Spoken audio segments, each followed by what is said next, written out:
तो आज के स्वाध्याय में हम नई किताब हम शुरू करने जा रहे हैं, कलात्मक जीवन जिए। तो आइए इसको पढ़ते हैं। पहला विषय है जीवन कलात्मक ढंग से जिए। बहुत बहुत से लोग जिंदगी को विविध उपकरणों से सजाए संवारने रहने को ही कला समझते हैं, किंतु बाह्य प्रसाधनों द्वारा जीवन का साज श्रृंगारित किए रहना कला नहीं है। यह मनुष्य की लिप्सा है, जिसे पूरा करने में उसे एक झूठे संतोष का आभास होता है। फलतः यह मान बैठना कि वह जिंदगी को ठीक से जी रहा है कला, तो वास्तव में वह मानसिक वृत्ति है जिसके आधार पर साधनों की कमी में भी जिंदगी को खूबसूरती के साथ जिया जा सकता है। तो यहाँ फर्स्ट पैराग्राफ में ही बताया जा रहा है कि कई लोग जो है अ, अपने जीवन को कभी कई सारे उपकरणों से यानी कि भौतिक चीज़ों से सजाए रखने को कला समझते हैं कि ये हम इस तरह से जी रहे हैं, हमारे पास ये साधन होना चाहिए, ये सामग्री होनी चाहिए, तो हम आसानी से जीवन जी सकते हैं। तो इसको ही असली जीवन जीने की कला मानते हैं। लेकिन बाह्य प्रसाधनों द्वारा, मतलब जैसे कि भौतिक उपकरणों द्वारा जीवन को साज श्रृंगार किए रहना कला नहीं है।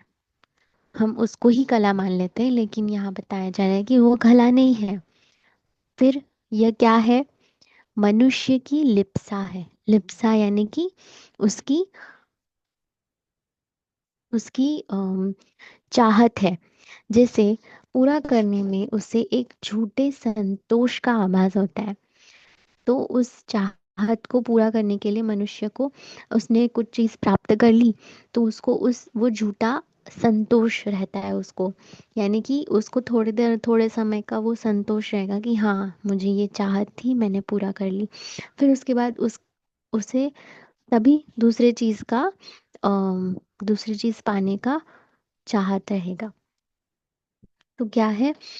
फलतः यह मान बैठता है कि वह जिंदगी को ठीक से जी रहा है। कला तो वास्तव में वह मानसिक वृत्ति है जिसके आधार पर साधनों की कमी में भी जिंदगी को खूबसूरती के साथ जिया जा सकता है। अब असली कला क्या है? वास्तव में वो मानसिक वृत्ति है, मतलब मेंटल सेटिस्फैक्शन है, जिसमें जिसके आधार पर वो व्यक्ति बिना साधनों के, मतलब चाहे उसके पास कितनी ही कमी क्यों ना हो साधनों की, लेकिन वो अपनी जिंदगी को बिना उन साधनों के भी खूब आसानी से वो अप, जीवन दिनचर्या को पूरा कर ले, उसके साथ अपनी जिंदगी व्यतीत करे। उसको ही असली जीवन जीने की कला माना जा सकता है। जिंदगी को हर समय हंसी खुशी के साथ अग्रसर करते रहना ही कला है, और उसे रोज रोज झीक कर काटना ही कलाहीनता है।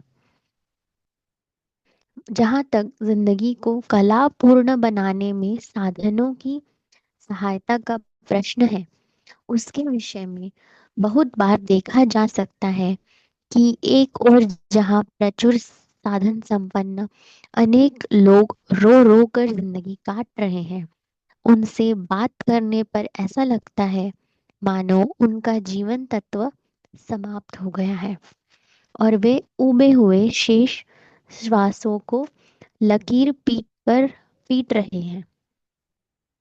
जीवन से उन्हें अभिरुचि नहीं रही गई। इस प्रकार की जिंदगी को आकुल अथवा अकलापूर्ण कहा जाएगा। तो इसमें बता रहे हैं गुरुदेव कि जिंदगी को हर समय हंसी हंसी खुशी के साथ हमें आगे बढ़ते रहना, यही असली कला है। लेकिन जो लोग रो रो कर या फिर हर चीज को एक नेगेटिव पॉइंट ऑफ व्यू से देखते हैं या उस तरह से ही वो व्यतीत करते हैं अपना जीवन, तो क्या होता है, उनके पास वो कला नहीं होती, उसे कलाहीन कहते हैं। जहाँ तक जिंदगी को कलापूर्ण बनाने की आ, बात है, उसमें क्या होता है, साधनों की सहायता का प्रश्न है। अब उसमें वो बोल रहे हैं कि अगर आपको जिंदगी कलापूर्ण बनानी है, मतलब आसान तरीके से अपनी कला पूर्ण, यानी बोल सकते हैं कि आपके पास जो साधन है, उस उसकी उसकी हेल्प से अगर आपको अपनी जिंदगी जीनी है, तो उसके विषय में क्या होता है, बहुत बार देखते हैं कि एक और जहाँ प्रचुर साधन संपन्न लोग हैं, वो जिसके पास ज्यादा साधन होते हैं वो लोग ज्यादा डिप्रेस रहते हैं, वो लोग ज्यादा दुखी रहते हैं। लेकिन लेकिन जिनके पास जितना कम साधन होता है वो उसमें ही ज्यादा खुश रहते हैं। तो जिनके पास ज्यादा साधन रहते हैं उनसे अगर बात करते हैं, वो हमेशा किसी ना किसी प्रॉब्लम में आपको दिखाई पड़ेंगे। उनके पास कुछ ना कुछ हमेशा वो कभी भी सेटिस्फाइड नहीं रहेंगे उनकी चीजों से। तो इसीलिए आगे कहते हैं कि इस प्रकार की जिंदगी को आकुल अथवा अकलापूर्ण कहा जाता है। अकलापूर्ण यानी उनके पास वह कला ही नहीं है, वह उनके पास बिना किसी रुचि के साथ वो जीवन व्यतीत करते हैं अपना। तो दूसरी ओर अनेक लोग अपने सीमित साधनों में भी उत्साह एवं उल्लासपूर्ण जी पूर्वक जीते दिखाई देते हैं।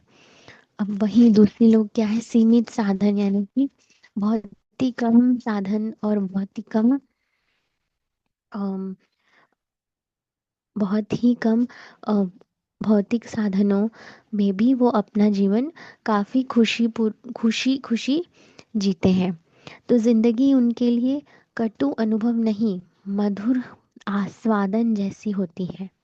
उन्हें न तो उससे अरुचि होती है और न शिकायत होती है। उनके जीवन में आंसुओं की अपेक्षा मुस्कानें अधिक होती हैं। इस प्रकार की जिंदगी कला कुशल मानी जाएगी। तो अब दूसरे लोगों में हमने यहाँ देखा कि जिनके पास कम से कम साधन होता है, उसमें वह लोग क्या करते हैं, ज्यादा खुशी खुशी और उल्लास पूर्वक जीवन जीते हैं। उनके वो ज्यादा उनके पास भले ही प्रॉब्लम्स भी क्यों ना हो, फिर भी वो आसानी से उन प्रॉब्लम्स को फेस करके कुशल पूर्वक उनकी कलापूर्ण, कला कुशल यानी कि अकलापूर्ण का उल्टा होता है कला कुशल जिंदगी उनकी मानी जाएगी। आगे बढ़ते हैं।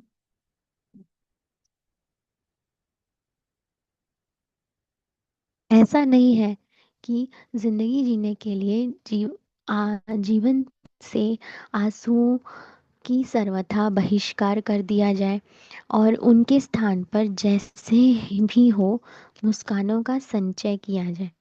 ऐसा नहीं माना जाता कि जो ज्यादा रो रहा है, जो ज्यादा दुखी पूर्वक रह रहा है, वो एकदम कलापूर्ण है। और जिनके पास जो ज्यादा हंस हंस के जी रहे हैं या फिर रोने धोने की उनके पास टाइम नहीं है, तो वो उतना अच्छे से जीवन नहीं जी रहे, ऐसा हम नहीं मान सकते। फिर से पढ़ते हैं इसको। ऐसा नहीं कि कलापूर्ण जिंदगी जीने के लिए जीवन में आंसुओं का सर्वथा बहिष्कार कर दिया जाए और उनके स्थान पर जैसे भी हो मुस्कानों का संचय किया जाए। जिंदगी में हंसने तथा रोने दोनों का अपना अपना स्थान है।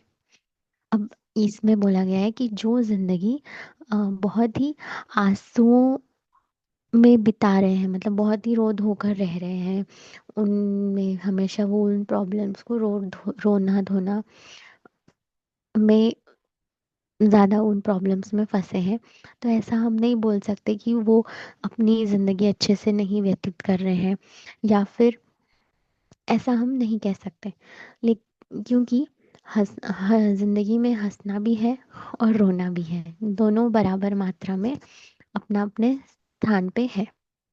तो हास रुदन की क्रमिक कड़ियों से ही जीवन श्रृंखला का निर्माण होता है। यह सहज संभाव्य नहीं है कि किसी के जीवन में हास के फूल ही खिलते हैं और रुदन की ओस की एक बूंद भी न गिरे, अथवा किसी के आंसू कभी मुस्कान में ही न बदले। हर्ष और विषाद जीवन नाटिका के दो अनिवार्य दृश्य हैं, जिन्हें सबको ही यथा अवसर देखना पड़ता है। किंतु जो इन दोनों प्रति परिवर्तनों को संभाव से उपयोग कर लेता है, वह ही कुशल और कलाजीवी कहा जाएगा। अब यहाँ पे बता रहे हैं कि हास और रुदन, हास मतलब हंसना, रुदन मतलब रोना, ये इन हर इनका अपने जीवन में एक एक फेज होता है। अब कभी हंसने का एक फेज रहेगा, और कभी ऐसा एक फेज आएगा कि हमें बहुत ज़्यादा रोना भी बढ़ सकता है, हम बहुत ज़्यादा कठिनाइयों से घिरे रह सकते हैं। तो हर लाइफ में इन दोनों का अपना अपना एक फेज होता है। तो इसमें कह रहे हैं कि हमारे हमारे हाथ में क्या है, कि हम अपनी हमारे जो भी सिचुएशन है उसको हम किस तरह से हम हमें हैंडल करना है। बहुत ही ज़्यादा हम हर्षित भी नहीं रह सकते हैं, और बहुत ही ज़्यादा हम विषाद यानी कि शोक में भी नहीं रह पाएंगे। जैसे कि किसी व्यक्ति के जीवन में उनके बहुत ही करीबी व्यक्ति अगर गुजर गए, तो फिर वो जिंदगी भर उसका शोक नहीं मनाते रहेंगे। कुछ एक दो महीने वो उनके शोक में उनके बिना जीने, उनके बिना अपनी जिंदगी कैसे व्यतीत करे उस चीज का वो शोक मनाएंगे, या फिर वो उस चीज को लेके कुछ दिनों तक शोक में रहेंगे। लेकिन हमेशा वो उस शोक में ही नहीं घिरे रहते हैं, वो लोग उनसे मूव ऑन करते हैं, और फिर उसके बिना उनकी अच्छी यादों को लेके फिर वो अपनी जीवन आगे बढ़ाते हैं। तो उसी तरह देखते हैं कि हमें हर चीज़ को लेके बहुत ही ज़्यादा दुखी भी नहीं होना है, और बहुत ही ज़्यादा हर्षित भी नहीं होना है। आगे पढ़ते हैं। संसार में ऐसे बहुत से लोग हो सकते हैं जो करुणा अथवा शोक के संयोग पर भी यूं ही टुकुर टुकुर देखा करते हैं। उनकी आंखें अनावृष्टि की मारी धरती की तरह ही शुष्क बनी रहती हैं। यह सही है कि शोक प्रसंगों के अवसर पर धाड़े मार मार कर नदी नाले बहाना जीवन में आवश्यक आंसुओं की पूर्ति करना नहीं है। फिर भी करुणा के अवसरों पर ठूंठ की तरह ठूंठ रह जाना कोई आकर्षक अभिव्यक्ति नहीं है। यह जड़ता, कठोरता है और दारुणता है। अब अब गुरुदेव कह रहे हैं कि संसार में आपको ऐसे बहुत से लोग मिलेंगे जो कि अम, अम, कोई अब किसी बहुत ही ज्यादा शोक की स्थिति में वो बहुत ज्यादा रोना धोना करते हैं। मतलब कुछ लोग होते हैं कि बहुत ज्यादा जल्दी उनको इमोशनल हो जाते हैं, बहुत जल्दी उनको रोना आ जाता है। तो अ, हमें ऐसा भी नहीं रहना है कि, और वहीं दूसरी तरफ कुछ लोग ऐसे होते हैं कि कुछ भी सिचुएशन आए उनका रिएक्शन हमेशा बहुत ज़्यादा रोना धोना नहीं, एकदम डीट रहते हैं, कि वो नहीं रोते ज़्यादा, न्यूट्रल इमोशंस के साथ वो चलते हैं। तो हमें ऐसा भी नहीं होना है कि एकदम हम जड़ और कठोर बने रहे। हमें एक थोड़ा सा विनम्र भाव भी हमारा रहना चाहिए, जिसमें कि हम इमोशनल हो जाए थोड़ा। करुणा अथवा शोक के अवसर पर द्रवित हो उठना मनुष्यता का मोहक लक्षण है, किंतु पराभूत होकर अतिरेकता की अभिव्यक्ति करना मूर्खता है। शोक संपर्क के समय लो लोचन जल रो रहु लोचन कोना के प्रकार से रोने वाले जीवन में अपेक्षित आंसुओं की अभिव्यक्ति करते हैं। बहुत से गहन गंभीर व्यक्ति शोक से समाकुल होकर भी उसे वाणी अथवा आंखों द्वारा व्यक्त नहीं होने देते। अब बहुत से व्यक्ति जो है शोक के अवसर पर अपना अम, थोड़ा सा इमोशनल फेज रखते हैं, लेकिन फिर जब वो फेज चला जाता है तो वो नॉर्मल हो जाते हैं। लेकिन कई प्रकार के जो व्यक्ति होते हैं वो अपने आप को उतना गम गहन इसमें नहीं जाने देते, और थोड़ा सा विनम्र भाव रख के उनको अ, सहानुभूति देते हैं। तो इसीलिए आंसुओं अथवा उच्छ्वासों के आवागमन पर ऐसे धीर गंभीर व्यक्ति पर जड़ता अथवा प्रस्तरता का आरोप नहीं किया जा सकता। ऐसे ही की परिभाषा करते हुए किसी उर्दू शायर ने कहा है, शक न कर तू मेरी खुश्क आंखों पर, यूं भी आंसू बहाए जाते हैं। मतलब ये एक प्रकार का शायरी है जो कि उन लोगों के लिए है जो कि ज़्यादा नहीं इमोशनल होते हैं। थोड़े से कुछ भी अगर इमोशनल या फिर सिचुएशन रही तो उसमें अपने आप को वो रोक के रखते हैं कि हमें उस समय वो अब सोचते हैं कि रोने से ज़्यादा बेहतर है हम जो सामने वाला व्यक्ति है उसे हम सहानुभूति के साथ संभालने की कोशिश करें।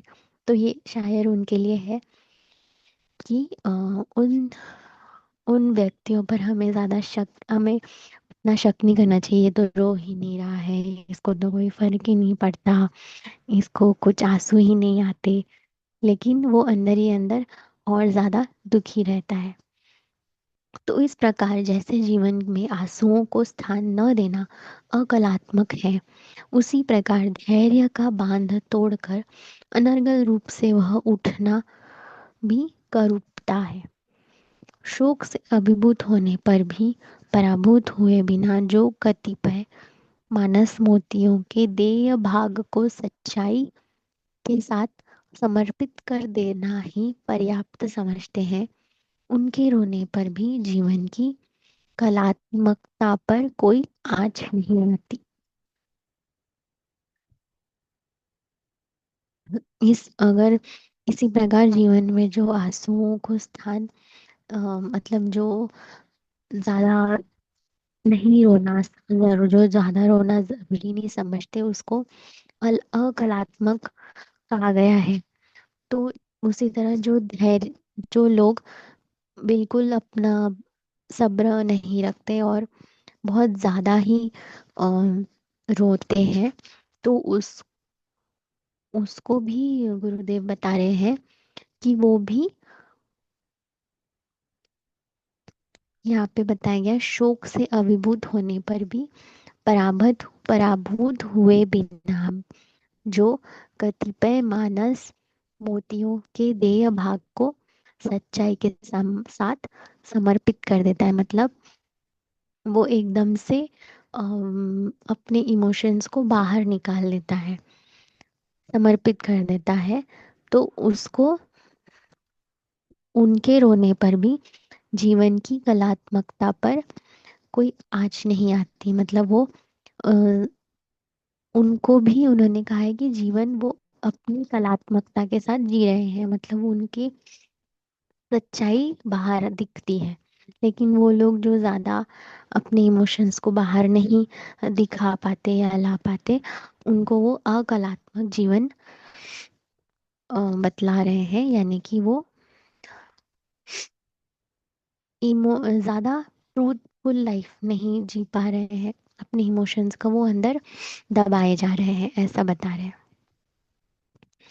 ओके, तो अभी 10 मिनट्स है, तो आगे का टॉपिक हम कल ले सकते हैं।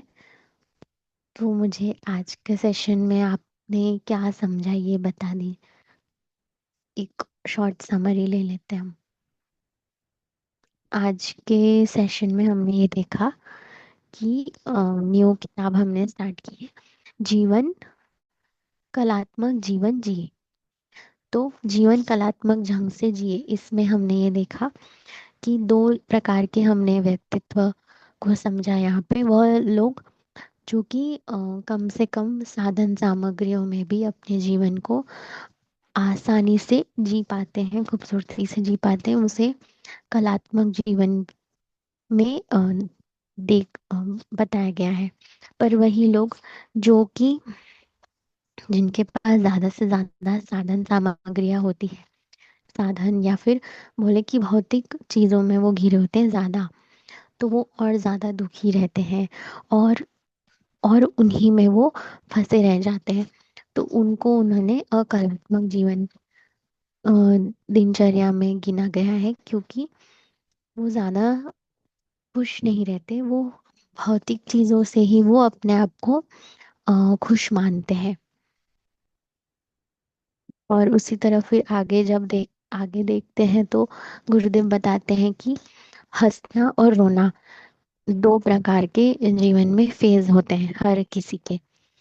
तो हंसना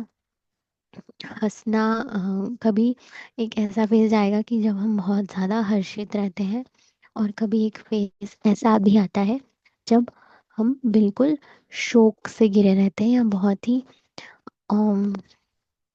सैड सिचुएशन हमारे लाइफ में आती है। तो उस टाइम पे हमें अपने आप को किस तरह से इमोशंस को हैंडल करना है, जिससे कि अपने जीवन हमारे लाइफ में उसका उतना ज्यादा अफेक्ट न पड़ पाए, वो हमने देखा।